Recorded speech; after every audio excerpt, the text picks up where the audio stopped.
कोलकाता की बसेस हो, दिल्ली मेट्रो या मुंबई की लोकल ट्रेन्स, इन जगहों पर छोटी मोटे झगड़ों का होना बहुत आम है। नोकझोंक होती रहती है। सिमिलरली जब मैं कॉलेज में था तब उस समय पर मैंने ऐसी ही एक लड़ाई होते हुए देखी थी। लोकल ट्रेन के अंदर कुछ लोगों के बीच लड़ाई हुई, आवाजें बढ़ी, लेकिन इस लड़ाई के अंत में जब चीजें शांत हुई तब एक अंकल ने एक बहुत इंपॉर्टेंट लाइन कही। उन्होंने कहा कि ये ट्रेन हमारी माँ है और यहाँ पर आप झगड़ा ना करें। उस समय पर मैंने इस चीज पे इतना ध्यान नहीं दिया। आज मैं एज अ यूट्यूबर इंफ्रास्ट्रक्चर पे बहुत ज्यादा कंटेंट बनाता हूँ, इसके बारे में रिसर्च करता हूँ, और वो जो लाइन मैंने कई सालों पहले सुनी थी वो आज मेरे लिए ज्यादा इंपॉर्टेंस के साथ में बाहर आती है। मैंने कल एक वीडियो बनाई थी जहाँ मैंने बात की थी कि कैसे बुलेट ट्रेन्स एक बड़े क्लास ऑफ सोसाइटी को सपोर्ट कर सकती है हमारी पॉपुलेशन की वजह से, और इसको अफोर्डेबली कई लोग इस्तेमाल कर भी सकते हैं, ये मैंने कहा था। लेकिन कमेंट सेक्शन में कई लोगों ने ये कहा कि ऐसे प्रोजेक्ट्स नहीं बननी चाहिए क्योंकि जो गरीब जनता है वो इन चीजों को एक्सेस कर नहीं सकती, और गवर्नमेंट को ऐसी चीजों के अंदर इन्वेस्ट करना चाहिए जो एक्चुअल में गरीबों के काम आए। एक दूसरा यहाँ पे ओपिनियन कमेंट्स में ये भी था कि इतने महंगे प्रोजेक्ट्स जो बुलेट ट्रेन, एयरपोर्ट वगैरह के जैसे है, ये गरीबों को तो बेनिफिट करते हैं नहीं, लेकिन एट द सेम टाइम ये अब टिकट सेल्स के जरिए अपनी कॉस्ट को एक्चुअल में रिकवर भी नहीं कर सकते, चाहे महंगे प्रोजेक्ट्स ही कितने भी हो और टिकट्स भी चाहे कितनी महंगी हो। चाइना का एग्जांपल दिया जाता है कि कैसे वो कर्जों के अंदर डूब गए हैं अपनी हाई स्पीड रेल लाइंस के बनाने के बाद, और ये चीज मुझे एक सोच में ले चलती है कि एग्जैक्टली पब्लिक ट्रांसपोर्टेशन या मास रैपिड ट्रांजिट प्रॉफिटेबल होना चाहिए या नहीं होना चाहिए, और अगर वो नहीं है तो क्या उसे गवर्नमेंट चलाते रहेगी या फिर नहीं। इसी चीज के बारे में आज हम एक डिटेल में जानेंगे और कई ऐसे एस्पेक्ट्स के बारे में बात करेंगे हम इंफ्रास्ट्रक्चर में जो कई बार आते ही नहीं है कन्वर्सेशन में बाहर। तो वीडियो अंत तक जरूर देखना। शुरू करते हैं।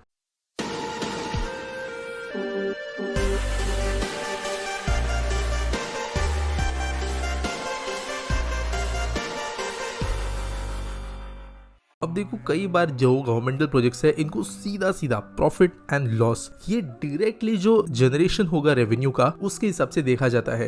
यानी अगर एक पावर प्लांट बन रहा है तो वो कितनी बिजली बेचेगा, वो बिजली जो बिकेगी वो कितना प्रॉफिट देगी, कितना उसमें मार्जिन होगा, कितना पैसा उसमें से बचेगा, ऐसा सोचा जाता है। सेम चीज जो है वो हमारे देश के टूरिस्ट डेस्टिनेशन के लिए भी की जाती है। रिसेंटली अयोध्या के अंदर भी ऐसे कैलकुलेशंस हमें देखने को मिले। सेम चीज स्टैच्यू ऑफ यूनिटी के लिए देखने मिली थी, और पब्लिक ट्रांसपोर्टेशन प्रोजेक्ट्स के लिए भी ये चीज की जाती है। ये जो आंकड़े है ये अप्लाई होते हैं हमारी इंडियन रेलवेज को, उसके अंदर चल रही लोकल ट्रेन नेटवर्क्स को, कई शहरों के अंदर चल रही बस और ट्राम नेटवर्क्स को भी, कलकत्ता जैसे, या दूसरी चीजें भी। और जानकर ये हैरानी होगी आप सब लोगों को कि ज्यादातर ये जो पब्लिक ट्रांसपोर्टेशन मीडियम्स है, चाहे वो मॉडर्न हो, ट्रेडिशनल या इनफैक्ट एंशिएंट, ये बहुत ही ज्यादा लॉसेस में ही चलती है, लेकिन सरकार इनको चलाते रहती है। और मेरे हिसाब से, मेरे ओपिनियन में ये गलत नहीं है। अब ऐसा क्यों है वो समझते हैं। पहली बात, एक पब्लिक ट्रांसपोर्टेशन मीडियम सिर्फ one point two other point जाने का रास्ता नहीं होता, ये एक अपवर्ड मोबिलिटी का साधन होता है। अपवर्ड मोबिलिटी मतलब क्या? एक जो पुअर इंसान है वो अगर अपने आप को मिडिल क्लास तक एलिवेट करना चाहता है तो उसको कुछ इंपॉर्टेंट रिसोर्सेज की जरूरत पड़ती है, एक हाथ की जरूरत पड़ती है जो उसे ऊपर खींच पाए। ये हाथ एजुकेशन, फूड सिक्योरिटी, सेफ्टी और अपॉर्चुनिटी के जरिए इन लोगों को मिल सकता है। एजुकेशन सरकार देती है, फूड सिक्योरिटी भी सरकार देती है, सेफ्टी भी सरकार का काम है, और इन चीजों को लोग सरकारी काम समझते भी है कि ये सरकार को ही करना चाहिए। लेकिन जो अपॉर्चुनिटी है इसको कई बार लोग सरकारी काम बहुत गलत तरीके से समझते हैं, यानी इस तरीके से कि सरकार को डायरेक्टली जॉब्स बनाकर दे देने चाहिए, सरकारी जो सेक्टर्स है उनके अंदर लाखों जॉब्स क्रिएट करके दे देने चाहिए। लेकिन ये चीज फिजिबली नहीं हो सकती क्योंकि ये पूरी इकोनॉमी को डामाडोल करेगी, क्योंकि इकोनॉमी का साइज नहीं बढ़ेगा, बस सरकारी स्पेंडिंग बढ़ेगी। और पब्लिक ट्रांसपोर्टेशन इस अपॉर्चुनिटी के मामले में one of the best mediums निकल कर आता है गरीबों को मिडिल क्लास तक पहुंचने का मौका देने के लिए। फॉर एग्जांपल, कभी किसी भी शहर के पब्लिक ट्रांसपोर्टेशन में आप सुबह जल्दी जाइए, 5 बजे 6 बजे, आपको जॉब वाले लोग कम दिखेंगे और आपको छोटे बिजनेस वाले लोग ज्यादा नजर आएंगे। स्पेशली मुंबई लोकल ट्रेन की अगर मैं बात करूं तो आपको सुबह 5 बजे 5:30 बजे अगर आप किसी ट्रेन में जाते हो तो आपको सब्जियां, फ्रूट्स, फ्लावर्स, ये चीजें देखने मिलेगी।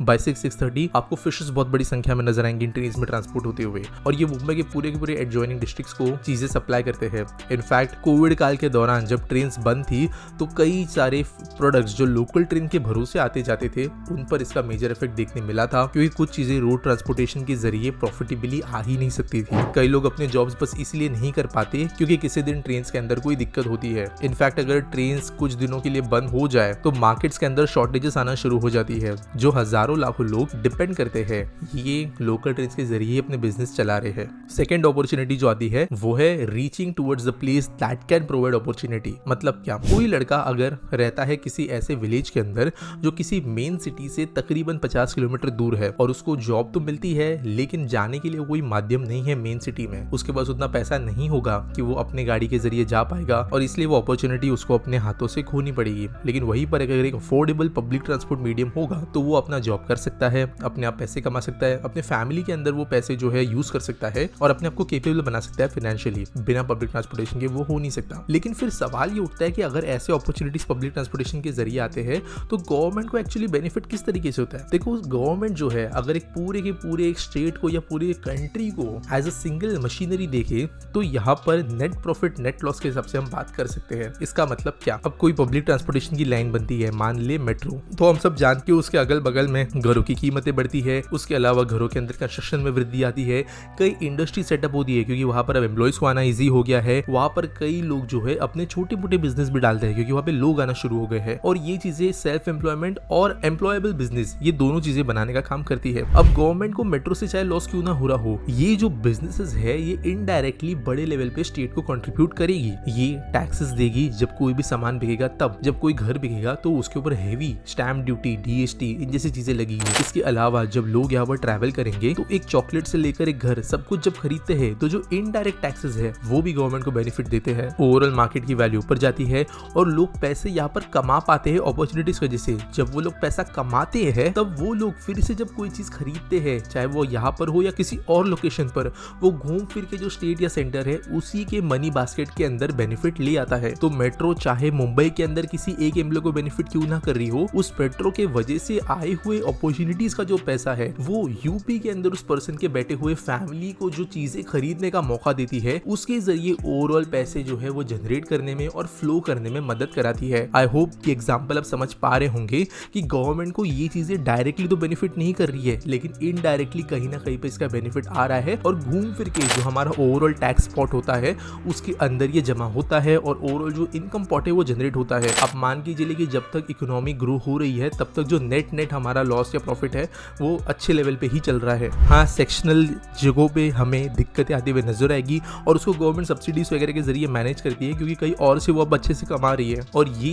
व्यू जो है वो पब्लिक ट्रांसपोर्टेशन नेटवर्क्स के लिए रखना जरूरी है क्योंकि अगर इनको उस लेवल पे ले लिया जाए जहाँ पे ये प्रॉफिट ही कमाए तो आपको लाखों लोगों के हाथों से अपॉर्चुनिटीज छिनते हुए नजर आएगी और कई एरियाज जो बहुत ज्यादा ग्रो कर सकते हैं वहां पर ग्रोथ कभी आते हुए नजर ही नहीं आएगा और वहां पे एक्चुअल रियल इकोनॉमिक ग्रोथ आते हुए नजर नहीं आएगा। और इसलिए मेरे हिसाब से अगर पब्लिक ट्रांसपोर्टेशन नुकसान में भी चले तो वो कोई बहुत बड़ी बात नहीं है। गवर्नमेंट उससे इतना बेनिफिट कर लेगा इनडायरेक्टली कि सब्सिडाइज करके भी इन चीजों को चलाया जा सकता है, लेकिन जो अपॉर्चुनिटीज लोगों के लिए खोलता है ये ज्यादा बड़ा इंपैक्ट ले आती है। आपको इसके बारे में क्या लगता है मुझे कमेंट सेक्शन में जरूर बताना और मिलेंगे अगली वीडियो में।